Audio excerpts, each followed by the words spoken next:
नीलम दिशा हमर नमस्कार दर्शक लोकन ए चैनल का सब्सक्राइब करवा के लेल लाल बटन का दबाओ आ तकर बाद घंटी पर क्लिक क के नव नव मैथिली गीतक आनंद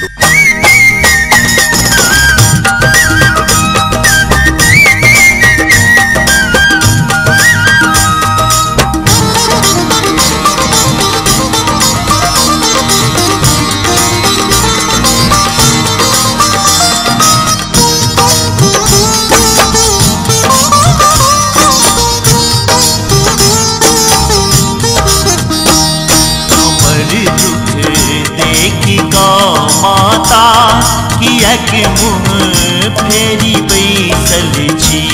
हमर दुख देखि का माता कियक मुँह फेरी बैसल छी। हमर दुख देखि का माता कियक मुँह फेरी बैसल छी। हमर दुख देखि का माता कियक मुँह फेरी बैसल छी। कियक मुँह फेरी बैसल छी। भंवर बिच आई फसलों हम अहानी निश्चिंत सूतल छी। हमर दुख देखि का माता कियक मुँह फेरी बैसल छी।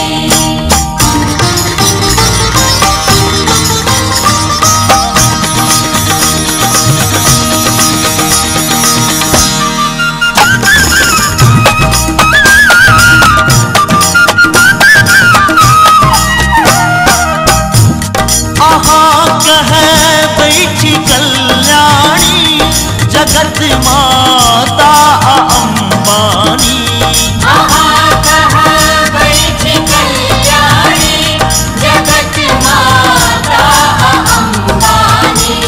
जगत माता अंबानी छी हम पुत्र आनी के किए देरी लगे छी। हमर दुख देखि का माता कियक मुँह फेरी बैसल छी। हमर दुख देखि का माता कियक मुँह फेरी बैसल छी।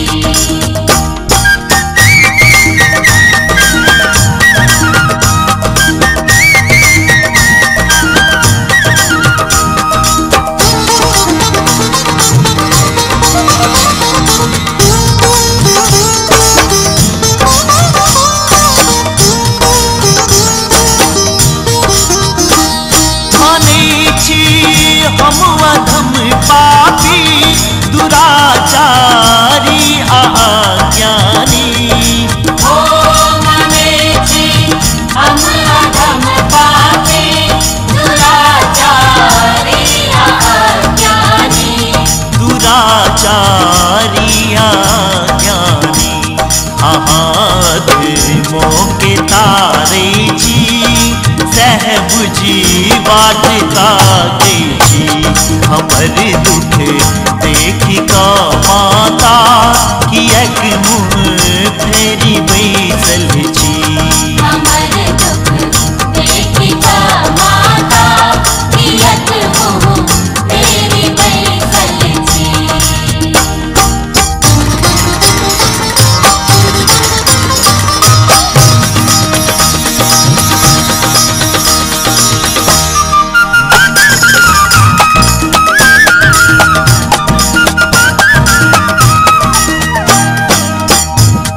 अधर में प्राण अछि लटकल यम अछि द्वार पर बैसल।